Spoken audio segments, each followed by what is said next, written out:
Hello, World Tank Blitzers. It's Littlefinger. It's Friday, September 26, 2025, and it's time for a store review. But first, a little housekeeping. It's been about 3 weeks since I last played. A lot going on. The big one here, hopefully this video coming to you ad-free because I've lost monetization on YouTube. Yes, that whole dollar that I get for doing each of these videos is now gone.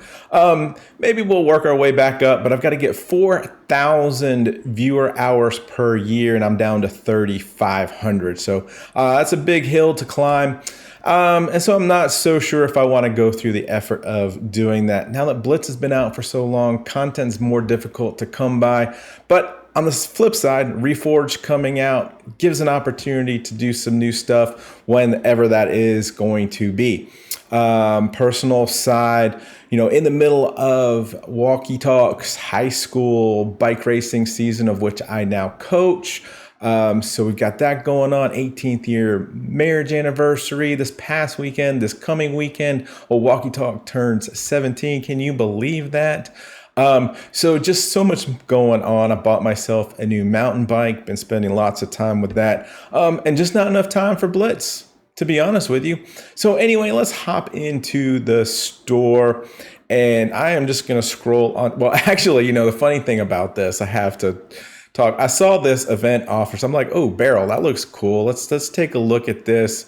Yeah, that's a pretty neat looking tank. I might be interested. I've got 86,000 gold. I'm not spending on anything. Yeah, let's look at the drop chances. 0.02% chance. No, I think we will pass on that, and which is why I typically don't talk about any of these container offers. So I guess I'm feeling a little old, a little fuddy-duddy, whatever you want to call it. It's like the price of Blitz has just gone up, and it's hard for me to get into the new Blitz mode. So anyway, let's take a look at the Tier 10 Chieftain, one of the best all-around heavy tanks, in my opinion, at Tier 10. This tank does so much, so very, very well. So reload time is only 8.1 seconds. That's without equipment, almost 3,000 damage per minute. And what you'll see, the tank has Hesh. So using that to get that 470 average damage. You've got the 10 degrees of gun depression. You've got a nice top speed of 42 kilometers per hour, and some decent armor on this tank. So all around, one of my favorite heavy tanks to play, primarily because of its mobility and the accuracy of its gun. 16,500. Yeah, it's a lot, but it's better than what that would. $35, $36 equates to 21,000. So you're much better off buying that with the gold option.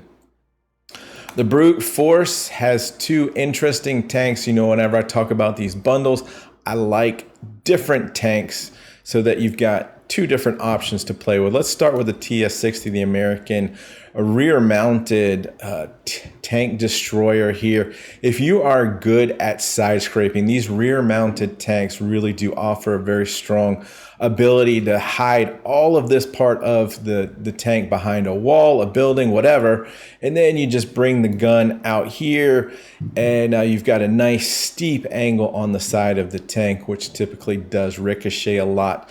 To me, this tank here is 2,800 damage per minute.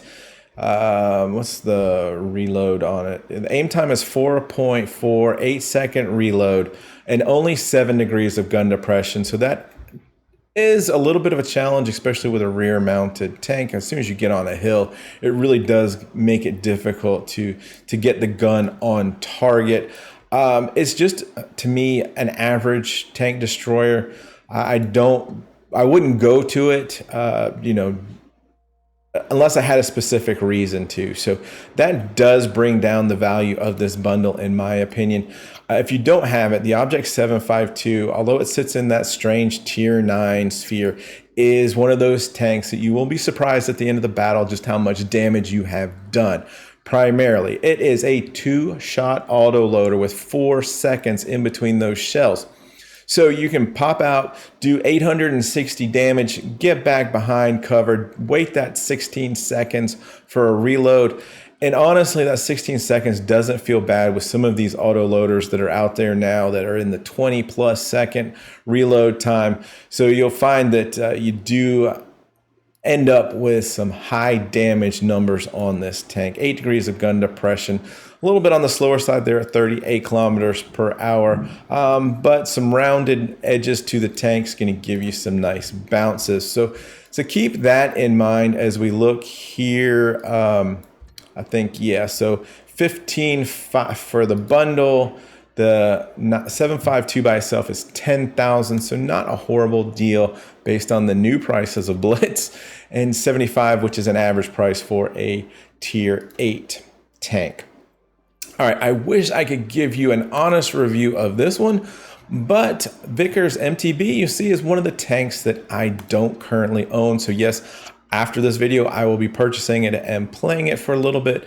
And maybe I can put out a video and tell you my thoughts on it. But just looking at it statistically, you've got 1900 damage per minute, which is a little bit higher than the Chimera. Chimera sits at about 14 seconds of reload time. When these are a little bit different than the typical British tanks, which you're used to having a high firing or fast firing, low damage gun. So this one sits a little bit different, which I find interesting. 320, it has APCR for both regular and premium. 8 degrees of gun depression, but what I like about this, it looks like it's 57 kilometers per hour is top speed, so it looks like it's very mobile, maybe more along the lightish side, so we'll have to see how the armor plays out with that. And then the ST-62 here is the Soviet tier 8 medium tank. I have not played this tank a whole lot, but my winning rate is, I think, over 75% in it. I just find the gun's pretty accurate for a Soviet gun. It's got some nice angles to it, and of course, it's got that nice mobility. 6 degrees of gun depression is probably its biggest limiting factor. 53 kilometers per hour is at top speed, 2300 damage per minute. So I do like this tank. I think this might be an interesting bundle for 13,500. So the price there below 7,000 each is a good price for 2 tier 8s. Of course, you can get each one of those for 7,500, and I don't think that is a horrible deal, all things considered, with those 2 tanks. We got another bundle here, Rampant Raiders, that comes with the Object 590, another Soviet medium tank, which again, I do like. Again, over 75% win rate in it. 8 degrees of gun depression, 2,100 damage per minute, 52 kilometers per hour. So very similar statistics to the other tank there. And then, of course, the E25. And probably a lot of you guys already have this tank, which is kind of a fun tier 6 heavy tank. Super fast, 65 kilometers per hour. It's got nice, since it's so small, got good camo characteristics to it. I guess the downside here is on this tank is you're very high, fast firing, 3 seconds per reload time. So it's not doing a lot of damage there at 160, but you can see here for a tier 6, almost 3,000 damage per minute. You can have some fun games in it. If you can find yourself in the right locations, and of course you can use that speed to relocate quite quickly. TL7120, not a big fan of this tank. This is a tier 9. You can see it's very small. I find it very sluggish, and I'm not a big fan of the gun for some reason. Only 7 degrees of gun depression, which is unusual for an American tank. 2,500 damage per minute, almost 10 seconds on a reload there. So 400 damage. Got some nice big damage number on it, but again, I'm just not a big fan of this tank. And for what is $30, 18,000-ish gold, it just seems way too much for me. The Badger coming in at 25,000 gold, if you were to, buy gold first, just seems crazy high, especially as long as this tank's been out. It does have great frontal armor on it, but again, like all of the AT tanks, it's so slow, and forward speed of 36. It's just team dependent tank, really. He needs support to do well in this tank. So not recommended at that price just yet. Full Metal Destroyers, the last two tanks here I'm going to talk about. The Type 57, this gun just trolls me for days. The armor is quite nice, and you can see here the sloped spaced armor on it. Does get a lot of ricochets, but again, 14-second reload time. Pretty low damage per minute number. And when you miss one of your shots, because you've got a 5.3 aim time and a 0.3 dispersion, you know, you're paying the penalty for it. And I don't like tanks like that. So again, not a big fan of that. The Kari here is the tier 8. I do enjoy playing this tank. I find the armor is quite effective. I don't have, I mean, it is a little bit on the slow side, but I've never really worried about that. 6 degrees of gun depression, you know, 2,500 damage per minute. So that's why I like this tank. Nice high damage per minute. So I think you have to buy this in the bundle. And so I would pass on that for sure. So yeah, guys, if you're new to the channel, please hit the like and subscribe. Leave this video on repeat so we can get the hours up. No, I'm just kidding. But of course, have fun out there. Stay safe, get educated, not fingered. Littlefinger out.